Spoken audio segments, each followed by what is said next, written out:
Kalau saya berbicara sesuai dengan pekerjaan saya sebagai seorang pendidik ya Bu ya. Ya. Saat saya atau hambatan saya tidak bisa melakukan pelayanan prima itu, kalau dilihat dari secara internal dari dalam diri saya sendiri, itu tentunya karena saya kurang bisa menekan emosi.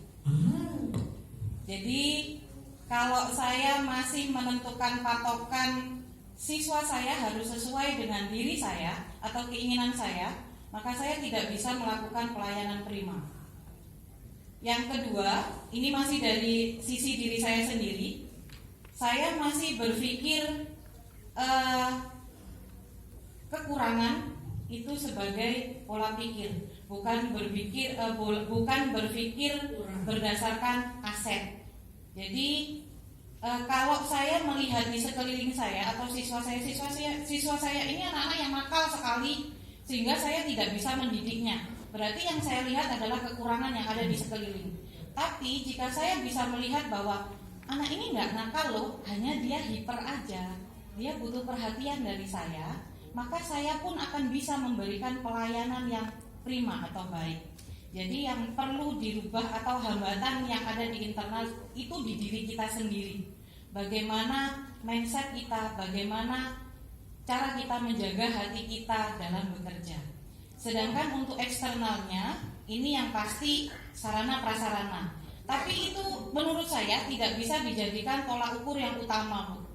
Kalau sarana prasarana pun itu tidak memadai atau kurang memadai, tapi kalau kita bisa kreatif melihat dari aset tadi, maka kita masih bisa kok melakukan pelayanan prima. Misalkan saat di sekolahan tersebut tidak ada proyektor, atau harusnya saya mengajar di lab tapi labnya penuh atau labnya kurang. Kalau saya bisa melihat berbasis aset, maka saya bisa melakukan pembelajaran yang lebih kreatif lagi.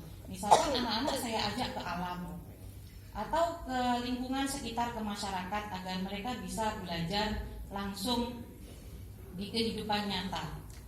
Terus masalah atau hambatan eksternal yang lainnya adalah tentunya pimpinan yang banyak sekali tuntutan ya Bu. Apalagi sekarang kita sebagai seorang pendidik tidak hanya dituntut untuk mendidik anak ya, tapi dituntut administrasi yang banyak sekali, dan itu kembali lagi akan mempengaruhi internal kita. Jadi pusing dengan administrasi, tidak jadi memberikan pelayanan prima kepada anak-anak. Mungkin demikian Ibu, terima kasih atas waktunya.